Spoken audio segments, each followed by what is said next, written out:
1라디오 신성원의 오늘 세계는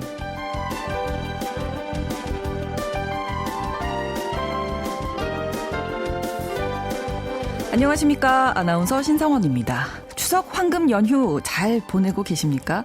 명절을 보내는 모습도 많이 달라졌죠. 예전에는 텔레비전에서 방영하는 추석 특선 영화를 보려고 며칠씩 기다리기도 했었는데 요즘은 OTT 서비스가 확대되면서 볼 작품은 많은데 오히려 시간이 없는 상황이 됐습니다.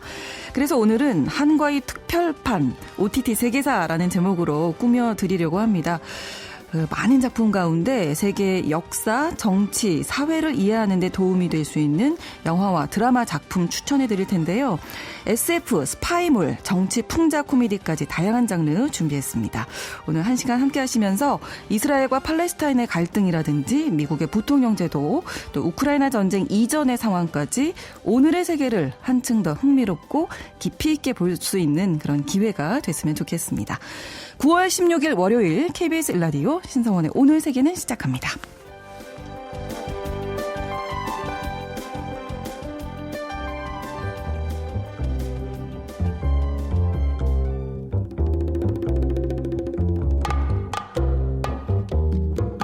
세계를 알면 우리가 보입니다. KBS 1라디오 신성원의 오늘 세계는 글로벌 배송으로 빠르게 찾아갑니다.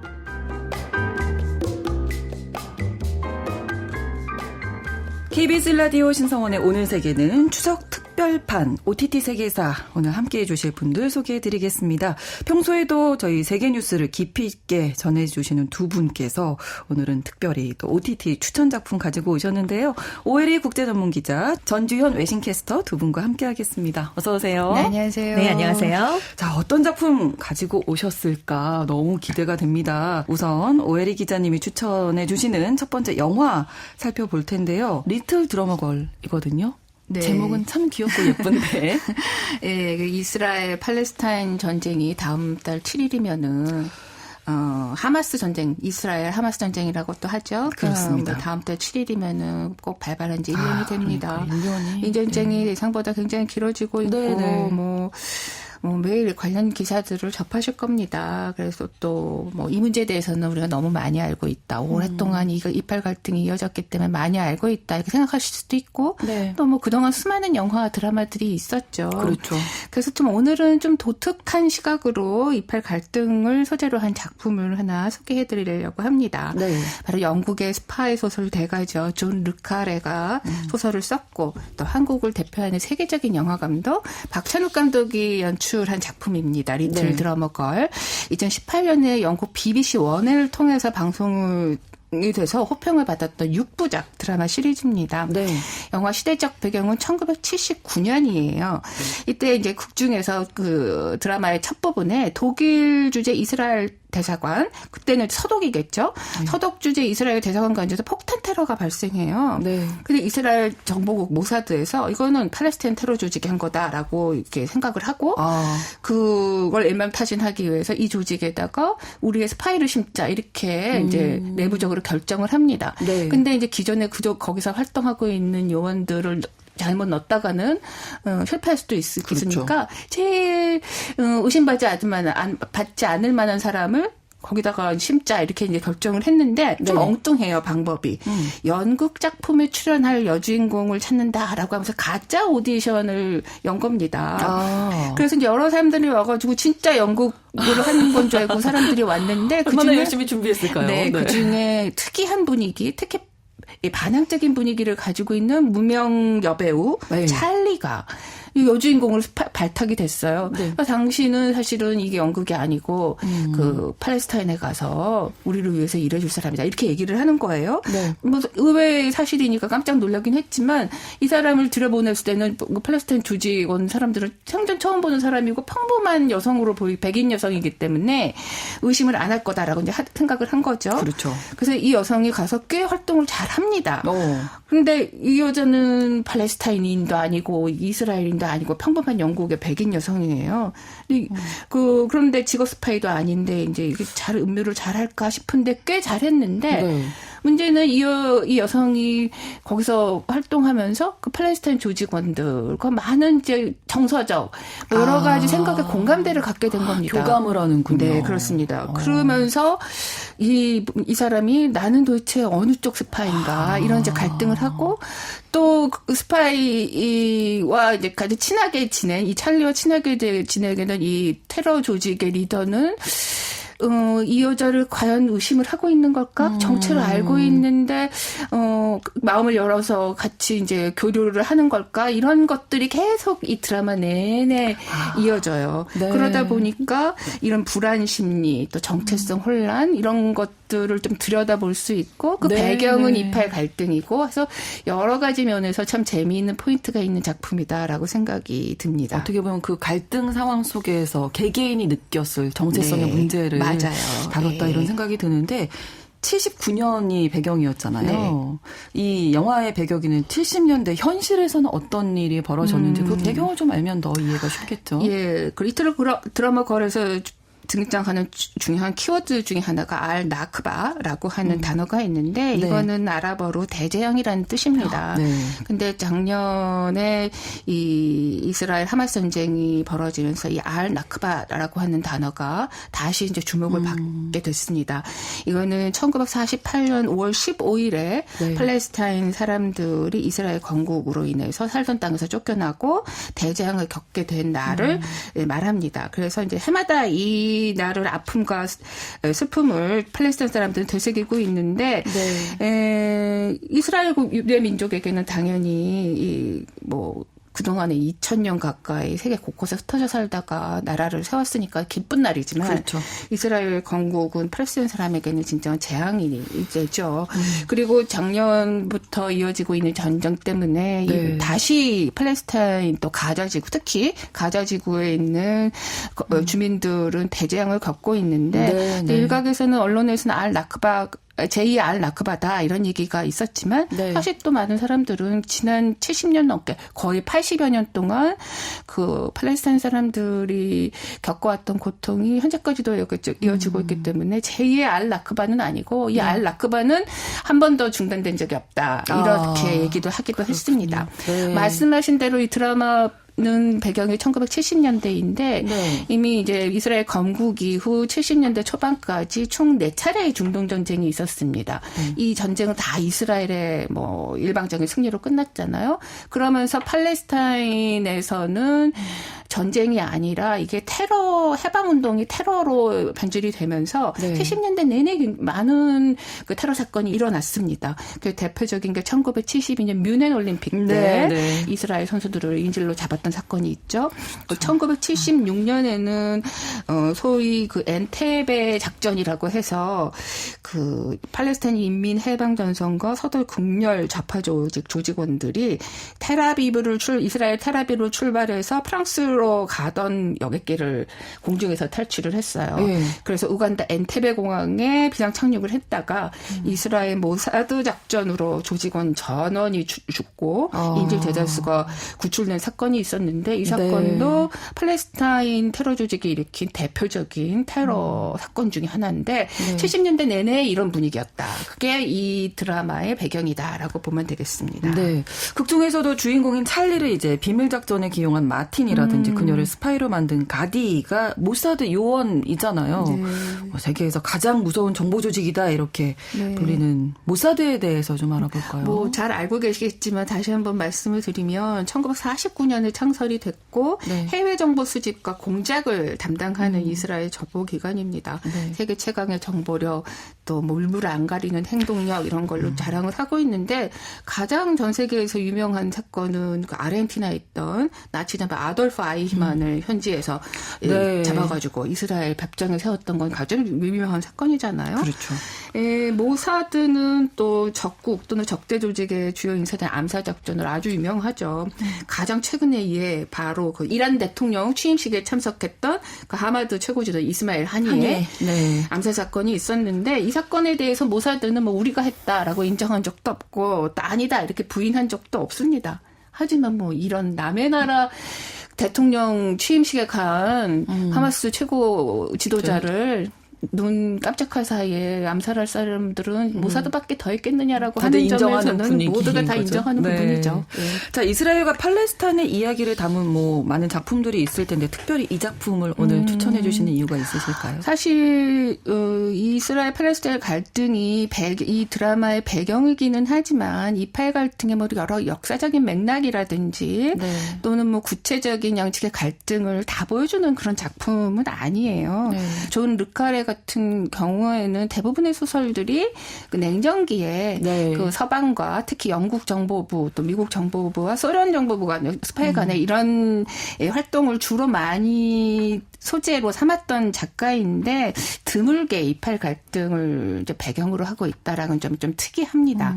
그래서 또 배경 지식 없이 좀 보기는 조금 어려우실 수도 있고 네. 또 드라마 내에서도 여러 가지 또 그 배경이 되는 역사적인 사건들이 뭐 알 라크바 같은 그런 사건들이 또 특별한 설명 없이 휙휙 지나가기 때문에 네, 네. 초반부에는 이게 뭐지? 좀 이런 맥락을 좀 헷갈려 하실 수도 있어요. 네, 네, 네. 그런데 사실 저는 그 영국식 스파이물의 좀 팬이에요. 미국 그러시군요. 스파이물하고는 좀 다르죠. 예, 맞아요. 미국 스파이물은 적과 악운이 명확하게 갈라져 있어요. 그렇죠. 착한 쪽과 나쁜 쪽이 딱 명확하게 갈라져 있는데 영국 이 스파이 소설은 이게 누가 잘못한 건지 누가 나쁜 놈이고 누가 좋은 놈인지가 또 애매하고 선과 악의 구별이 애매해요. 예, 그리고 또 예. 세상을 바라보는 시각이 되게 시니컬해요. 그렇죠. 그리고 또 인간의 내면을 좀 탐구하고 정체성의 위기 이런 것들을 다루고 있기 때문에 네, 네. 독특한 매력이 있는데 이 작품이 그런 독특한 매력을 가지고 있는 작품이라고 생각이 드는데 네. 여기에 박찬욱 감독의 특유의 뭐 미장센 이런 매력들이 더해서 네. 참 볼맛이 있는 작품이다라는 생각이 듭니다. 그리고 뭐 아무래도 현재까지 이스라엘 하마스 전쟁이 워낙 지금 뭐 앞날을 알 수 없을 네, 정도로 네. 계속 이어지고 있기 때문에 그 계기로 이 문제에 휘말릴 사람들의 속마음은 뭐고 그 네. 안에서 느끼는 감정은 뭘까 네. 이런 것들을 함께 생각해 보시면 좋을 듯해서 추천드립니다. 저희가 이 프로그램 1월부터 시작했는데 정말 많이 이 전쟁에 대한 이야기 나누는데 이 맞아요. 작품 좀 보시면 또 그 사람들의 이야기를 좀 저는 이해하시면서 항상 이런 보실 수 드라마 있지 이렇게 않을까. 보고 역사적 배경이 있는 드라마를 보면서 한 작품 갖고 모든 게 다 그럼요. 네. 이해가 안 되고 정보를 다 얻을 수 없잖아요. 그래서 네. 자꾸 꼬리에 꼬리를 물고 찾아가면서 이 그렇죠. 작품도 예, 찾아보고 예, 맞아요. 책도 보고 또 저희 같은 프로그램도 평소보다 조금 더 귀 기울여 들어주시고 네. 이런 계기가 되는 작품이었으면 참 좋겠다라는 생각을 합니다. 네, 박찬욱 감독의 리틀 드라마 걸 오혜리 국제 전문 기자가 추천 먼저 해주셨습니다. KBS 1라디오 추석 연휴를 맞아서 특별히 마련한 시간입니다. OTT 세계사. 앞서서 첫 번째 작품으로 박찬욱 감독의 리틀 드라마 걸 만나보셨고요. 이번에는 전주현 외신캐스터가 추천해 주시는 작품을 만나보도록 하겠습니다. 아무래도 저희가 이제 이 전쟁 외에 또 많이 이야기 나누는 주제가 네. 미국 대선 그렇죠. 있잖아요. 네. 2달도 채 남지 않았습니다. 관련 있는 작품 가지고 오셨죠? 이번 대선이 사실은 바이든 현직 대통령과 트럼프 전직 대통령 간의 대통령 리턴 매치가 될 예정이었잖아요. 그렇죠. 근데 바이든 대통령이 갑자기 사퇴를 하면서 부통령인 카멀라 해리스가 대선 후보로 교체가 됐습니다. 그래서 현직 부통령 대 전직 대통령 간의 좀 대결로 치러지게 됐는데 네. 보기 드물죠. 그렇죠. 네, 그렇습니다. 네, 네. 근데 영화나 드라마에서 대통령은 정말 자주 다뤄지잖아요. 맞아요. 부통령에 대한 건 그렇게 많지가 않은데 그래서 오늘은 미국 부통령을 다룬 작품들을 소개해 드리려고 준비를 해봤습니다. 네, 드라마 시리즈 한 편, 영화 한 편 이렇게 가지고 오셨는데 먼저 드라마부터 좀 볼까요? 네, 2012년부터 2019년까지 7시즌이나 제작됐던 VIP란 드라마인데요. 네. VEEP입니다. VIP. 네, VIP인데 부통령을 영어로 Vice President라고 네. 부르잖아요. 플레임을 그 보좌관이나 경호원들이 매번 바이스 프레지던트가 위험해 뭐 이러면 너무 길어요. 긴박한 상황에. 요즘 다 줄여서 얘기하니까. 네, 그래서 앞글자가 VP잖아요. 근데 네. 이제 이거를 뭐 VP라고 하기도 어렵기 때문에 쉽게 VIP이라고 아. 부르면 그게 부통령이 되는 겁니다. 아, 네네. 그래서 드라마 제국이 이제 VIP이 된 거고요. 네. 우리나라에서는 대통령이 부통령이 필요해라는 제목으로 서비스가 됐습니다. 그렇군요. 드라마 끝난 지 좀 네. 2019년까지니까 네네. 꽤 시간이 흘렀는데 이번 이제 대선을 앞두고 네. 다시 이제 주목을 받는 거죠. 그렇습니다. 시청률 집계 사이트 루미네이트에 따르면요. 네. 7월 말 시점에 이 VIP 첫 시즌의 스트리밍 시청 시간이 이전보다 4배 이상이나 뛴 것으로 조사가 됐어요. 네. 왜냐하면 내용 때문인데요. 이 드라마가 상원 의원으로 대선 경선에 나갔다가 대선 후보 지명에는 실패한 뒤에 부통령이 된 인물을 그리고 있습니다. 셀리나 마이어라는 부통령이 극중에서 나오는데요. 네. 7시즌 동안 방영이 되면서 에미상을 17개나 수상을 한 작품이에요. 작품성도 있고 인기도 있었기 때문에 7시즌이나 갔겠죠. 그렇죠. 그런데 유권자들의 관심을 이번에 끈 이유는 네. 이 시즌 끝쯤에 등장하는 부분입니다. 네. 왜냐하면 드라마 속 대통령이 불미스러운 일로 대통령직에서 사임을 하게 됩니다. 네. 그래서 이 부통령이 미국 최초의 여성 대통령에 올라서 자녀 임기 한 8개월 정도를 수행하게 되는 거예요. 근데 대통령으로 임명이 되는 건 마찬가지니까 네, 첫 네. 번째 여성 대통령 이게 굉장한 키워드로 다뤄지고 그렇죠. 다음 대선에서 그 당의 후보로 대선 후보로 도전을 하게 되는데 당연히 지금 부통령 해리스 부통령하고 그러니까요. 떠오를 수밖에 없는 네네. 겹쳐지는 순간이 있기 때문입니다. 그래서 바이든 대통령이 7월 말에 재선 도전을 포기하자마자 드라마가 현실이 됐어. 그랬겠네요. 네. 정말. 그래서 그런 댓글, 클립, 밈이 폭발을 하게 됐어요. 그러니까 드라마 제작사가 2019년에 끝났는데 네. 이 드라마를 다시 자사의 스트리밍 플랫폼의 메인 페이지에 띄웠습니다. 그렇죠. 그럴 관심을 정도로. 받게 되니까. 그렇습니다. 네. 자, 드라마 보면 실제로 해리스 부통령이 떠오르는 장면들이 꽤 있다면서요. 그렇습니다. 모든 시즌에서 대사에 공화당, 민주당이란 단어는 한 번도 나오질 않아요. 셀리나 마이어 부통령이 어느 당 소속인지도 분명하게 나오질 않습니다. 왜냐하면 현실 정치에서 사실 공화당, 민주당 지지자들이 나뉘어 있는데 네. 어느 한쪽에 손을 들어주면 그 사람들은 안 보게 돼 있거든요. 그렇죠. 그러니까 시청층을 끌기 위해서 아무런 언급을 하지 않습니다. 네. 근데 이제 팁은 주고 있어요. CNN 대선 개표 방송을 보는 장면이 있는데 네. 이 마이어가 이기면 그 주는 파란색으로 표시가 됩니다. 상대 그러면 후보가 이기면 파란색이면 뭐 네. 민주당이다 하는 예, 거를 뭐 그냥 다 그렇지만 아시겠죠? 민주당이란 얘기는 안 하니까 예. 간접적으로 이제 나오게 되고 대통령직을 갑자기 이어받았을 때 비욘세가 축하 메시지를 SNS에 올려요. 네. 근데 비욘세는 민주당 지지자로 굉장히 맞아요. 유명한 가수고요. 이번 대선에서 해리스 부통령에게 프리덤이라는 곡을 캠페인송으로 쓰게 직접 허락을 좀 이례적으로 해준 그런 인물입니다. 그렇죠. 그리고 해리스 부통령이 셰일가스를 추출하는 수압 파쇄법에 반대했다가 이번 대선에서는 경합주 표심을 의식해서 찬성 쪽으로 입장을 바꿨거든요. 지지난 중가에 네, 전혀 저희가 기자였잖아요. 말씀드렸잖아요. 그래서 환경 정책에 대한 게 맞아요. 달라진 네. 거냐라고 CNN이 물었다라고 말씀을 드렸는데 네. 이 드라마가 몇 년 전에 방송이 된 건데 이 마이어 그 극중 부통령에게 네. 아니 수압 파쇄법을 지지했다가 왜 입장이 바뀌었습니까? 오. 라고 여성 유권자가 유세 현장에서 물어보는 질문이 나와요. 네. 그래서 굉장히 이 마이어 부통령이 좀 곤란해하는 그걸 빠져나가기 위해서 애쓰는 모습이 담겼는데 그래서 이거 미래를 내다본 게 그러니까 아니냐. 예지몽도 아니고 네. 이게 뭔가요? 그래서 좀 신기하다 네네. 이런 얘기가 있었고 어. 사실 2008년에 민주당 대선 경선은 힐러리 클린턴 후보 대 버락 오바마 후보였습니다. 그래서 그때 나왔던 얘기가 과연 미국에서 여성 대통령이 먼저 나올 것인가 흑인 대통령이 먼저 나올 것인가 네네. 이 관심이 쏠렸는데 결국 오바마 대통령이 됐으니까 흑인 대통령이 먼저 나온 거잖아요. 그렇죠. 그런데 이번에 해리스 부통령이 대통령이 되면 첫 번째 여성 대통령이고 첫 번째 여성 대통령이 흑인에서 나오는 겁니다. 그러네요. 그런데 이제 이 빕도 첫 번째 여성 부통령이자 첫 번째 여성 대통령이긴 했는데 이걸 이렇게 연기한 배우는 백인 여성이었거든요. 네. 그런데 그걸 훨씬 더 현실이 더 뛰어넘는 그런 게 나온 거예요. 사실은 그 드라마가 더 먼저 앞서가게 돼 있으니까 그러니까요. 거기서 먼저 그렸을 수 있는데 지금 현실은 바뀌게 된 거고 그렇습니다. 그렇지만 해리스 부통령은 이번 대선 과정에서요 인종이나 성별을 내세우지 않고 있습니다. 나는 모두의 대통령이 되겠다라는 것을 굉장히 강조하고 있습니다. 어떻게 보면 현실이 더 영화 같은 네, 그런 시대를 그렇죠. 살고 있지 않나 이런 그렇습니다. 생각도 드는데 자 드라마 시리즈 먼저 빅 만나봤고요. 대선과 관련된 영화도 한 편이 또 있네요. 네, 영화가 미국 역사상 가장 강력한 부통령이다라는 그런 닉네임을 얻었던 딕 체니의 삶을 다룬 영화가 있어요. 바이스인데요. 네. 딕 체니는 조지 W. 부시 대통령 정권에서 부통령을 지낸 인물입니다. 부통령이 되기 전부터 이력이 화려하죠. 그렇죠. 포드 행정부에서 최연소 백악관 비서실장을 지냈고요. 와이오밍주 상원의원, 조지 허버트 워커부시 정권에서 걸프전 때 국방장관을 지냈습니다.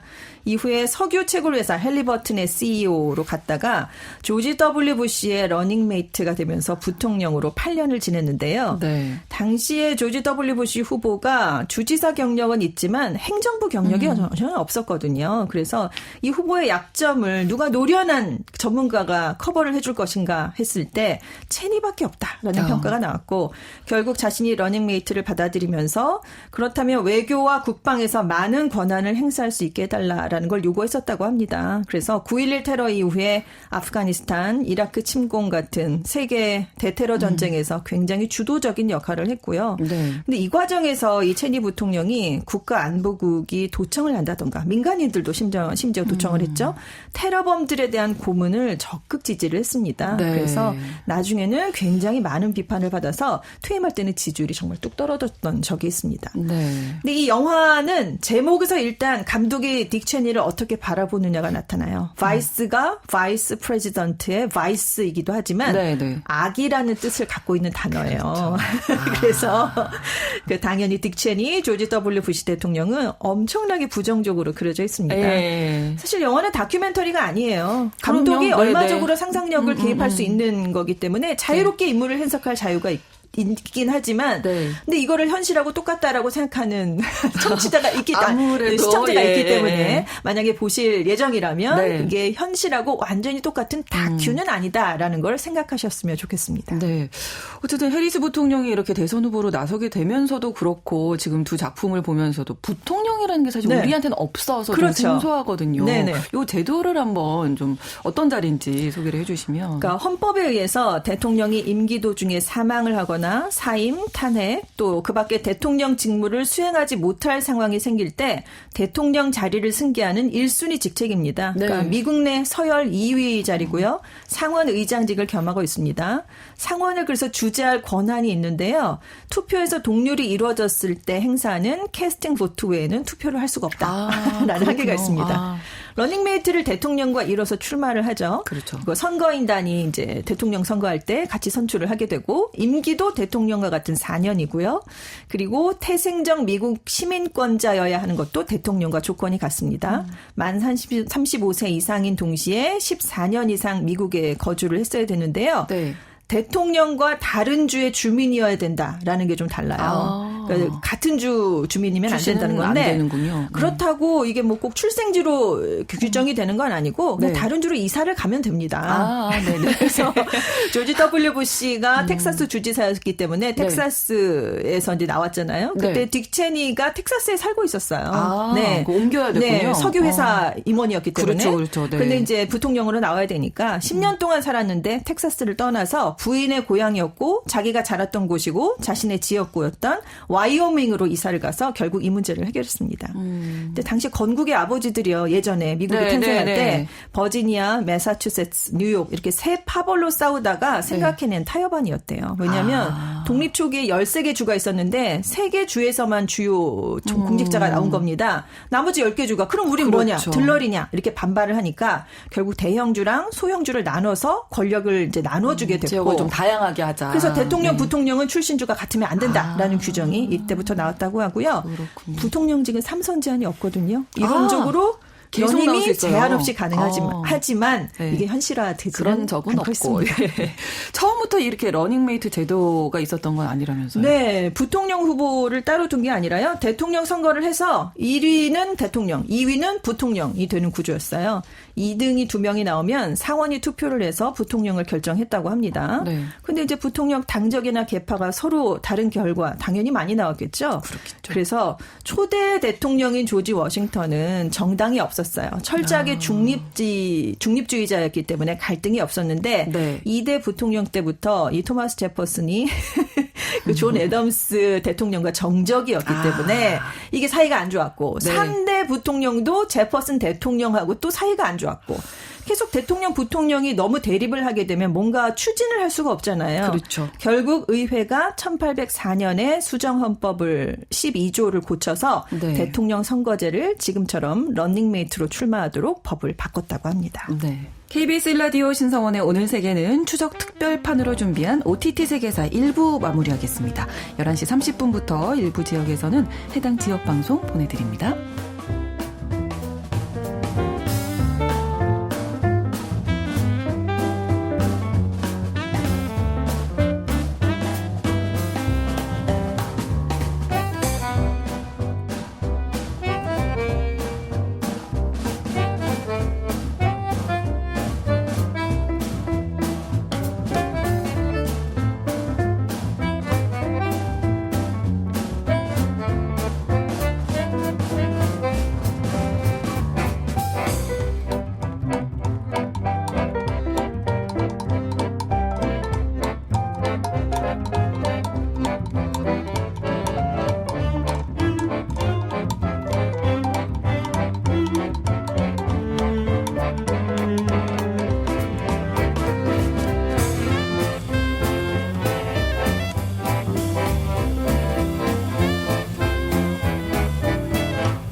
국제사회의 다양한 뉴스를 한눈에 KBS 1라디오 신성원의 오늘 세계는 세계를 바로 보는 최소한의 투자입니다. KBS 1라디오 신성원의 오늘 세계는 추석 연휴를 맞아서 특별히 준비했습니다. OTT 세계사 2부 시작할 텐데요. 전주현 외신캐스터, 오혜리 국제전문기자 두 분과 함께하고 있고요. 저희가 이제 1부 마무리하면서 미국 대선과 관련된 작품, 두 작품이죠. VIP 그리고 바이스 이렇게 두 작품을 소개해드렸는데 사실 그 역사상 가장 강력한 부통령이라고 불렸던 딕 체니가 이제 바이스라는 영화의 주인공인데 이번 대선에서는 해리스 부통령을 지지한다. 네. 원래 공화당 쪽이잖아요. 그런데 더 아이러니한 건 제가 봤을 때 해리스 부통령이 지금 존재감이 부통령으로서는 너무 없었다라는 평가를 받고 있거든요. 근데 가장 강력했던 부통령이 존재감이 없었던 부통령을 지지한다. 이게 좀 눈에 띄었는데 특히나 이제 공화당이기 때문에 더 사람들이 주목을 했습니다. 체니 전 부통령은 미국 역사에서 트럼프보다 더 큰 위협이 되는 개인이 없었다. 미국 시민들은 당파보다 국가를 우선시해서 헌법을 수호해야 할 의무가 있다라는 얘기를 내놨습니다. 네. 미국의 대표적인 네오콘, 즉 신보수주의자 강경파로 분류되는 인물이 체니 전 부통령인데요. 이 체니 부통령도 있고 딸이 지역구를 물려받아서 의원 생활을 했었죠. 네. 리즈 체니 전 와이오밍 하원 의원도 나도 해리스 부통령에게 투표한다 이렇게 밝혀서 주목을 받고 있습니다. 근데 이 리즈 체니 의원이 누구냐면 전 의원이 누구냐면 2021년에 미국 의회 습격 사건이 있었을 때 네네. 트럼프 전 대통령을 같은 당 소속이지만 굉장히 앞장서서 비판을 했던 인물입니다. 그래서 공화당에서 하지만 그 이후에 트럼프 대통령 세력이 점점 커지면서 네. 이 리즈 체니 전 의원이 공화당 지도부에서 쫓겨났고요. 심지어 와이오밍 공화당에서 제적을 당했습니다. 그래서 공화당 후보로 출마할 수 없게 되는 그런 상황이 됐어요. 그렇군요. 그래서 이 체니 집안과 트럼프 대통령 간에 좀 악연이 있는 집안이고 네. 아무튼 트럼프 전 대통령 체니 부녀의 해리스 지지 소식을 듣고 그들은 이름만 공화당원인 무의미한 사람들이다. 그런 사람들 얘기가 뭐가 중요하냐라고 예, 평가절하했지만 트럼프 전 대통령이 굉장히 신봉하는 인물 중에 하나가 역시 공화당 출신인 로널드 레이건 전 대통령인데 네. 이 리즈 체니 전 의원이 로널드 레이건이 살아있었어도 트럼프는 지지하지 않았을 것이다. 아이고. 이렇게 다시 맞받는 일도 있었습니다. 갈등이 계속되고 있네요. 네. 미국 대선과 관련된 작품입니다. 드라마 시리즈 VIP, 영화는 바이스 이렇게 소개해드리면서 또 부통령 제도까지 자세히 소개해드렸습니다.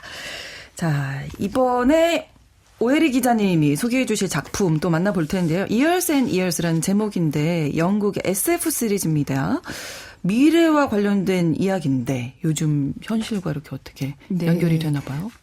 앞에서 그 드라마, 미국 드라마, 그 네. 비비, 네. 현실 미래를 앞서 내다보는 네, 네. 의지력이 있는 것 같다 이렇게 말씀을 하셨잖아요. 네. 근데 바로 이 드라마가 좀 그렇습니다. 아, 그래요? 그래서 이렇게 보면은 이게 뭐 어떤 미래를 내다보는 뭐 시력 같은 게 있는 게 아닌가 제작진이 그래서 깜짝 놀랄 부분들을 좀 캐치하시게 될 거예요. 네. 이 Years and Years에 여기 Years는 그 네. 연할 때 그 네. 이어라는 뜻입니다. 뭐 좀 우리말로 번역하면은 해마다, 세월, 한 해, 한 해. 해마다 뭐 이런 뜻이 될 것 네네. 같아요. 영국 BBC와 미국 HBO가 공동 제작해서 2019년 중반에 두 나라 TV를 통해서 방송을 했습니다. 상당히 호평을 받았는데 6부작이고요. 네. SF라고는 하지만 2019년부터 2034년까지 근미래를 다루고 있거든요. 그래서 꼭 뭐 SF에 과학적인 부분이 있다기보다는 조금 블랙 코미디, 정치, 뭐 이런 과학기술 이런 걸 소재로 한 블랙 코미디다라고 보시면 될 것 같아요. 네. 개인적으로는 이 작품이 우리나라에는 많이 알려지지는 않았던 것 같은데 네.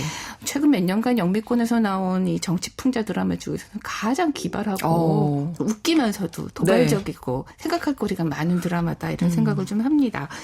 주인공은 영국의 평범한 가정이에요. 2019년부터 2034년까지 이제 격동의 세월을 겪어내는 한 가족의 얘기인데 네.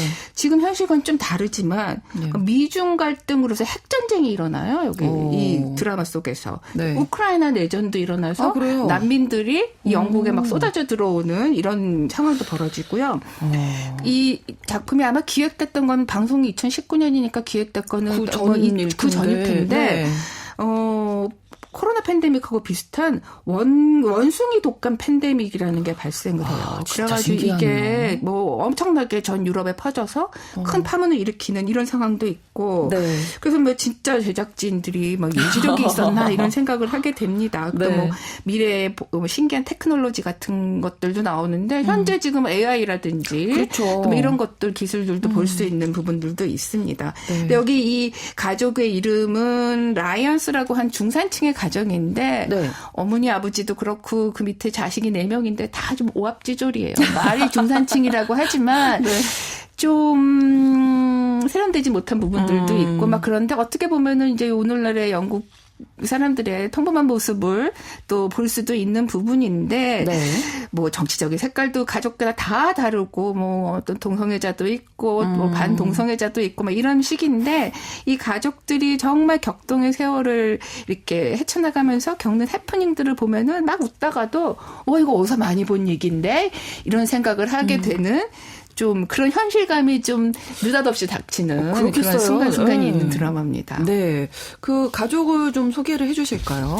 네, 이 라이언스 가족의 첫째 네. 딸이 이디스라고 이디스. 하는 여성이에요. 네. 이 여성이 남태평양 중국 섬 풍샤다오에서 평화운동을 벌리다가 이 미국이 쏜 이 핵 무기에 피폭이 되는 이런 일도 겪고 또 이것 때문에 전쟁 미중 간의 핵전쟁이 일어났으니까 물론 이게 막 큰 유럽 대륙을 강타한다든지 미국을 본토를 때린다든지 이런 거는 아니기 때문에 네. 어쨌든 남태평양 지역에서 벌어진 일이긴 하지만 이게 경제적인 충격을 엄청 벌이면서 전 세계 증시가 폭락하는 사태가 벌어져서 잘 나가던 또 둘째 아들은 뭐 또 망해가지고 또 뭐 막노동을 하게 되는 이혼도 네. 하고 이런 네. 상황이 벌어지고 또 셋째는 우크라이나에서 온 남성 동성애자가 사랑도 빠지고 또 넷째는 극우주의자가 되고 막 이렇게 다 여러 가지 일들이 벌어지는 그런 것들이 좀 전개가 됩니다. 네.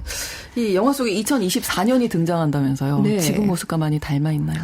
예, 많이 닮아 있는 부분들이 있어요. 네. 근데 이 드라마 시리즈가 가장 흥미로운 거는 영국 등 이제 전 세계적으로 이제 블랙시트가 네. 현실화되기 전에 논란과 혼란이 한참 극심할 때 제작 기획됐고 방송됐다라고 하는 점인데 네.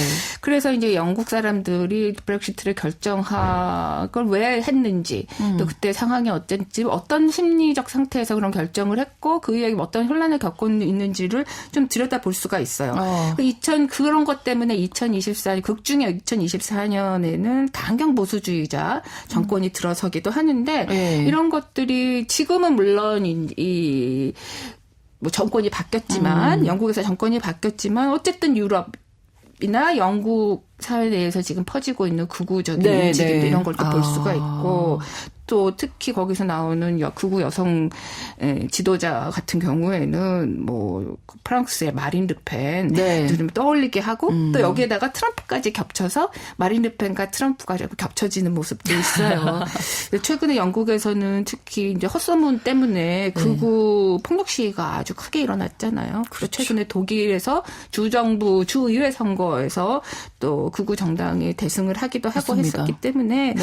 이런 극중의 정치적, 사회적, 경제적 상황이 2024년에 영국뿐만 아니라 유럽 각국에서 나타나고 있는 정치적인 상황, 네. 또 경제적인 어려움을 겪고 있는 상황과 많이 비슷하다 이런 것들을 들여다볼 수가 있어요. 네. 뭐 다양한 등장인물 중에서 가장 눈에 띄는 인물이 기업가 출신의 정치인 비비언 네. 루크라면서요. 네. 뭐 여러 가지 공약도 내밀고 포퓰리즘 보여주는 예. 인물이라고. 이 여성은 기업가 출신이에요. 네. 기업가 출신인데 영국의 이제 총리가 되는 인물입니다. 근데 기업가 출신인데 좀 트럼프하고 겹쳐지는 부분이 있죠. 기업가 출신 하니까 딱 떠오르네요. 네, 맞아요. 그러다가 이제 기업인인데 뭐 여러 가지 정치 토크쇼 이런 데서 막 강경 발언을 쏟아내면서 이 사람이 인기가 막 올라가게 된 겁니다. 네. 그래서 이 여성이 정당을 만드는데 정당 이름은 사성당이에요. 사성당. 이 이탈리아에 오성당이 있잖아요. 아마 그거를 좀 차용한 게 아닌가라는 생각이 드는데 네. 이 여성은 이 당 대표죠. 네. 그리고 이 당 대표는 보수당, 노동당, 뭐 자민당 가릴 것 없이 좌우 가릴 것 없이 막 이제 비판을 쏟아내면서 인기를 얻어서 결국에는 총리가 됩니다. 네. 막말의 대가다 이런 평가도 받는데 뭐 여자 트럼프 또는 뭐 마린 르펜 제2의 네. 마린 르펜 이런 느낌이 좀 있습니다. 근데 이 사람의 정치 성향은 지금 많은 현재 세계 정치인들 지도자들이 주장하는 자국 우선주의예요. 그래서 우크라이나나 뭐 또는 뭐 팔레스타인 이스라엘 팔레스타인 갈등 같은 거대한 것보다는 네. 우리 국민들이 먼저 잘 먹고 잘 사는 게 더 중요하고 뭐 해외에서 어떤 일이 벌어지든 내 아이를 잘 키우고 또 뭐 내 집 앞에 쓰레기를 잘 수거하고 이런 게 더 중요하다라고 하는 걸 막 얘기를 해가지고 영국 유권자들의 표심을 아주 이제 얻게 되는 인물인데 네. 올해가 이제 2024년이 슈퍼 선거의 해라고 뭐 연초부터 얘기를 네, 했고 정말? 정말 많은 선거가 네, 있었기 때문에 맞습니다. 그것 때문에 사실 각국에서 저 정치 혼란이 또 많았고 정치 테러도 일어나기도 했고 그랬는데 뭐 이 국중의 여성 총리가 하는 말을 들어보면은 지금 뭐 미국 대선에서도 이런 얘기들이 많이 나오고 있고 네. 세계 곳곳에서 너무나 많이 들을 수 있는 얘기들을 이 국중에서 다루고 있다 이렇게 보여집니다. 예. 정말 어떻게 이렇게 제작을 할 수 있었을까요? 지금 네. 우리는 현실이니까 네. 그렇다 이렇게 진짜 받아들이지만 작가들과 진짜 이런 드라마 영화 대단하네요. 제작자들을 진짜 예. 대단한 것 같아요. 선견지명이 네, 맞아요. 좀 앞을 내다보시는 분들이신 네. 건지. 아무튼 이 영화가 우리에게 던지는 가장 큰 메시지는 어떤 거라고 좀 얘기할 수 있을까요? 이 드라마 보면서 여기 보면은 뭐 유럽 국가 그중에서 이제 영국을 대상으로 하고 있지만 뭐 선진국을 뭐 자임하고 있는 여러 나라들에서 정말 국가 시스템이 어떻게 붕괴되는지 네. 국내적인 요인도 있고 국제적인 해외적에서도 벌어지는 여러 가지 요인도 있는데 그 국가 시스템이 어떻게 하면 망가질 수가 있는가 이렇게까지 망가질 수 있는가를 좀 이 작품을 통해서 볼 수가 있어요. 그리고 네. 또 국가라는 게 또 뭔지 그렇죠. 국가 지도자의 역할은 뭐고 또 국가가 제대로 서려면은 국민들은 또 어떻게 해야 되는지 이런 것들을 두루 생각해 볼 수가 있는 작품이라고 보여집니다. 네. 물론 이 정치 블랙 코미디 하나 가지고 너무 큰 의미를 부여하는 게 아니냐 이런 얘기도 할 수 있지만 한참 이 정말 오합지졸 가족의 얘기들을 이렇게 보면서 웃다가 네. 또 이렇게 묵직한 여운이 그렇죠. 있다라고 느껴지는 순간이 있고 네. 국가에 대해서 한번 새롭게 네, 생각해보게 네, 네. 되새겨보는 데도 또 의미가 있는 작품이라고 생각이 듭니다. 네, 2024년 오늘을 사는 우리에게 국가가 무엇인지 지도자는 네. 어떤 역할을 해야 할지 묵직한 여운을 남겨주는 작품 영국 드라마 시리즈입니다. Years and Years 만나봤고요. 이렇게 개봉된 작품 이제 시리즈로 나왔던 작품들을 만나봤는데 이번에 전주현 씨가 앞으로 개봉될 영화를 소개해 주신다고요? 네. 네. 지난달 30일에 미국에서는 개봉된 영화가 있습니다. 네. 제목이 레이건이에요. 레이건. 네. 누가 나올지 명백하게 제목에서. 로널드 레이건 전 예. 대통령의 일대기를 다룬 영화인데요. 8년간 미국 대통령이었죠. 공화당 보수 진영의 황금기를 이끈 대통령이다라는 네. 평가를 받고 있는데요.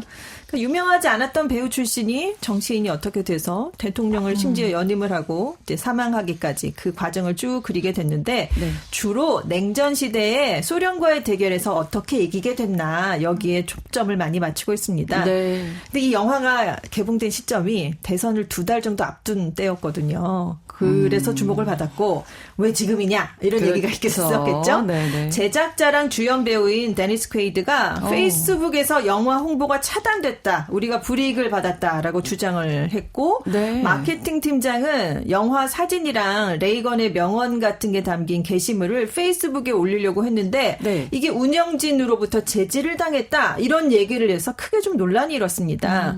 결국 페이스북의 운영사죠. 메타가 게시물 제한 조치를 취한 건 실수였다라고 해명을 했지만 논란이 가라앉지 않고 있었어요.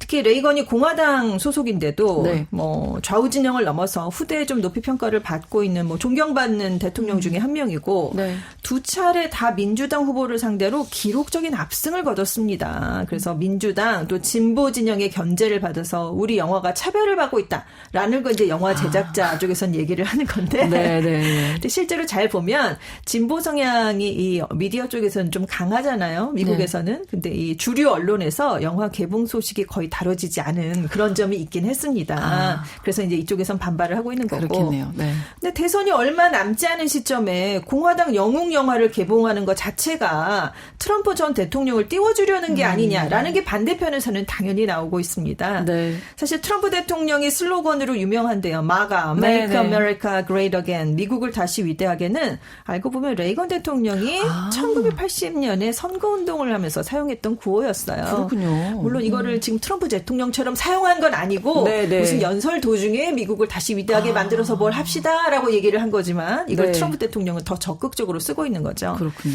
근데 레이건 대통령 역할을 맡은 퀘이드 그리고 러시아의 거물 정치인인 이바노프를 연기한 존 보이트 등은 현실에서 트럼프 대통령의 적극적인 지지자로 알려져 있는 인물입니다.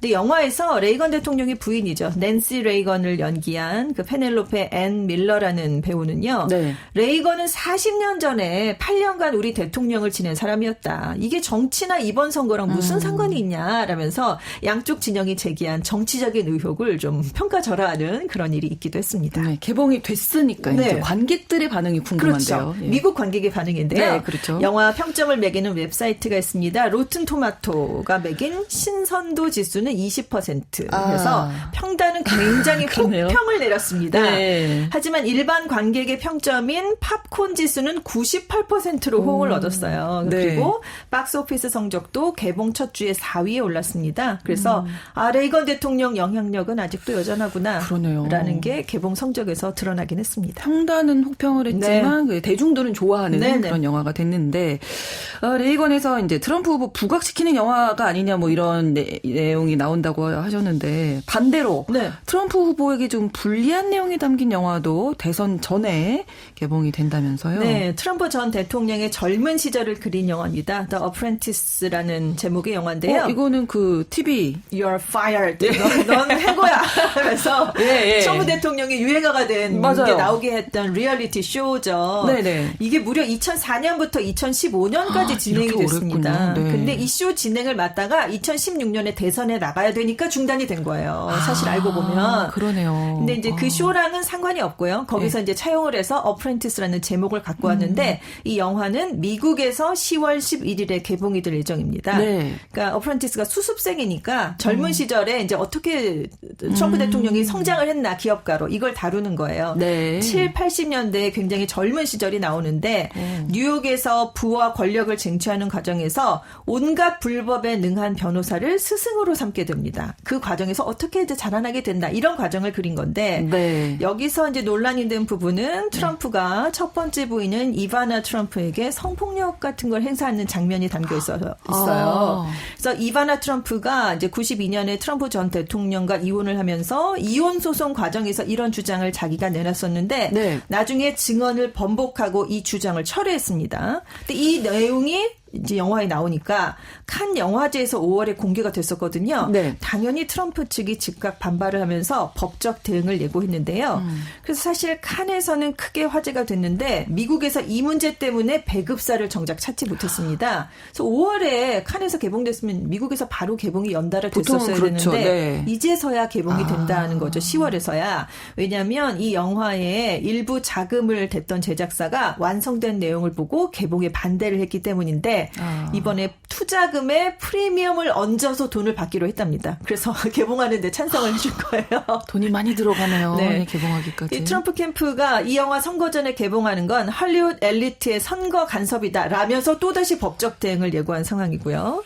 그래서 아무튼 트럼프 대통령에게는 좀 좋지 않은 내용이 담기지 않았습니까? 그러네요. 이 영화 개봉 날짜가 대선을 한 달도 남기지 않은 시점으로 확정이 됐고요. 네. 개봉 전에 홍보랑 마케팅 활동을 얼마나 하겠습니까? 근데 대선 전 한 달이 안 남은 시점은 대통령 선거운동이 최고조에 달할 시점이거든요. 그러니까요. 이 맞물리게 되면서 이 영화가 대선에 또 어떤 영향을 미칠지 주목을 받고 있고 네. 이 어프렌티스가 국내에서도 10월 23일에 개봉될 예정입니다. 근데 아까 말씀드린 것처럼 다큐가 아니거든요. 그렇죠. 이것도 영화기 영화죠. 때문에 네, 네. 허구적인 내용이 포함되어 있다는 거 말씀드리고 싶습니다. 네, 영화 레이건, 어프렌티스 이렇게 만나봤습니다. 자, 이번에는 오혜리 기자님이 마무리로 이제 전쟁 발발 3년 가까이 되고 있는 우크라이나 이해할 수 있는 작품을 가지고 오셨다고요? 네, OTT 시대가 되면은 사실 가장 좋은 점이 영어권 작품뿐만 아니라 우리는 아무래도 영어권 작품을 만나기가 쉬운데 세계 곳곳에서 현지 언어로 또 현지 시각으로 이렇게 작품이 만들어진 걸 또 정성들을 좀 찾아보면 쉽게 또 찾아볼 수가 있어요. 그래서 그렇습니다. 이게 서구 중심의 사고관을 많이 바꿀 수 있는 것들을 찾아볼 수 있는데 그 중에 하나가 바로 이제 우크라이나 드라마 국민의 일꾼이라고 하는 작품이고 또 같은 제목의 영화도 있습니다. 네. 영화로도 만들어졌는데 이 국민의 일꾼이라는 제목처럼 이 드라마 사실 우크라이나의 국민 드라마였어요. 이게 볼로디미르 젤렌스키 대통령이 네. 정계 입문하기 전에 코미디 네, 배우였잖아요. 네. 직접 기획 제작하고 주인공도 하고 그래서 2015년부터 2019년 동안 총 51회차로 이 드라마가 방송이 됐는데 현재 네. 정말 이 드라마 방송할 때 거리에 사람이 없다 싶을 정도, 그러니까 우크라이나 전쟁 발발하기 전이죠. 그럴 정도로 엄청나게 인기가 있었는데 네. 그 이유가 있습니다. 이 드라마 첫 회에 뭐가 나오냐면 이 주인공 바샤라고 하는 선생님인데 젤렌스키가 연기하죠. 역사 선생님이에요. 고등학교 역사 선생님인데 역사 선생님께 역사 의식과 이제 비판 의식이 투철한 선생님인데 막 우크라이나 현재 정치에 대해서 막 비판하는 얘기를 한 걸 한 학생이 자기 핸드폰으로 동영상을 찍어요. 그래가지고 야 이거 봐 선생님이 이런 얘기를 했다 그래가지고 그거를 유튜브 같은 데다가 띄운 겁니다. 동영상을 띄운 거예요. 근데 이제 워낙 우크라이나 내적 정체도 뭐 혼란스러웠어요. 그 당시에. 그래서 이게 국중에서 엄청나게 이제 조회수가 일어나면서 이제 국민적인 영웅이 된 거예요. 그래서 그 기세로 대통령에 출마를 하시라라고 하는 시민들의 운동이 벌어져서 그 국중에서 시민 운동의 힘을 받아서 대통령이 됐어요. 고등학교 역사 선생님이 무슨 정치를 할 수 있겠어요. 그러다 보니까 이 51회차에 걸쳐서 이 기득권 세력하고 막 싸우고 그 사이 뭐 엎치락뒤치락 웃긴 일도 벌어지고 이런 것들인데 그래서 이 덕분에 실제로는 젤렌스키가 대통령이 되는데 결정적인 역할을 한 드라마예요. 영향이 있었겠는데요? 그래서 전쟁 전에 우크라이나 내적인 그 분위기 이런 것들을 보기에 아주 재미난 작품이다라는 생각이 들어요. 그리고 이 드라마가 워낙 인기가 높아서 2018년에 또 영화로도 만들어졌는데 영화는 대통령이 된 이후에 또 다른 사건이 벌어지는 그런 상황을 가지고 만든 작품입니다. 그래서 뭐 이 드라마나 이 영화 전 세계는 어디에 있을 법한 그 부정부패, 뭐 정치적 무능, 뭐 민주주의의 위기 이런 것들을 다루고 있는데 이 전쟁의 참화에 지금 휩싸여 있는 우크라이나가 그 이전에는 어땠는지 또 저는 개인적으로 지금은 다 폭격을 맞아서 좀 무너져버린 뭐 수도 키이우라든지 이런 모습들을 좀 그 당시에는 촬영을 현지에서 로케이션을 했으니까 이런 거 보는 게 좀 남다른 느낌을 갖게 만들더라고요. 그러네요. 그리고 드라마 편수가 51회로 이렇게 많이 방영이 돼서 다 영화로 보시는 게 좀 다 짧게 보는 요약해서. 거는 불가능합니다. 뭐 저도 솔직히 말하면 끝까지 50몇 회까지 다 보지는 못했고요. 시즌 1 보시면 아주 재밌습니다. 시즌 1 보신 다음에 대통령이 되거든요. 그 다음에 영화로 이제 영화로 보시면 아주 딱 좋을 작품이 아닌가 하는 생각이 듭니다. 팁까지 또 알려주셨어요. 다큐멘터리 작품으로 윈터 온 파이어도 이게 이것만으로는 우크라이나에 대해서 제대로 알 수 없다 하신다면은 또 OTT에 또 그걸 설명해 주는 다큐멘터리가 있습니다. 윈터 온 파이어인데 겨울에 벌어졌던 정말 불길과 같은 민주화 투쟁 운동을 했던 거를 다루고 있는데 2013년 말부터 2014년까지 친러시아 대통령 정권이었던 야누코비치 대통령 정권에 이제 반발해서 시민들이 나선 시위인데 이거 유로마이단 시위라고 하잖아요. 이 시위를 참여했던 사람들의 목소리를 아주 생생하게 담고 있는 다큐멘터리인데 이 시위가 사실 오늘날의 우크라이나 전쟁의 출발점이 됐다. 물론 이제 우크라이나와 러시아의 갈등은 정말 수백 년에 걸친 갈등이긴 하지만 직접적인 출발점이 됐다라고도 볼 수가 있기 때문에 이 다큐멘터리를 통해서 그 당시의 시위 상황 그리고 현재 전쟁이 벌어지기까지의 영향을 미쳤던 여러 가지 상황들을 좀 들여다볼 수 있어서 드라마에서 못 얻으신 정보를 이 다큐멘터리에서 얻으실 수 있습니다. 자, 이렇게 추석 연휴 맞아서 OTT 세계사로 오늘 1시간 꾸며드렸는데요. 다양한 작품들을 만나봤습니다. 뭐 연휴가 좀 남았으니까 여러분들도 검색하시고 찾아보셔서 이 작품도 만나보시면 다음 저희 이제 프로그램 또 들으시면서 많은 이해가 되지 않으실까 싶습니다. 오혜리 국제전문기자, 전주현 외신캐스터 두 분과 함께했습니다. 좋은 작품 소개해 주셔서 감사합니다. 고맙습니다. 감사합니다. 오늘 방송 마무리하면서 Tears for Fears의 노래 Everybody Wants to Rule the World 전해드리겠습니다. KBS 라디오 신성훈의 오늘 세계는 내일도 특별한 내용 준비하고 있는데요. 점점 전방위적으로 확대되고 또 심화되고 있는 미국과 중국의 패권 경쟁에 대한 이야기 준비했습니다. 이른바 G2로 불리는 두 세력의 경쟁이 아테네와 스파르타를 몰락하게 만들었던 투키디디스 함정으로 빠지지 않을지 알아볼 텐데요. 내일 방송 기대해 주시고 저는 내일 오전 11시 5분에 다시 뵙겠습니다. 고맙습니다.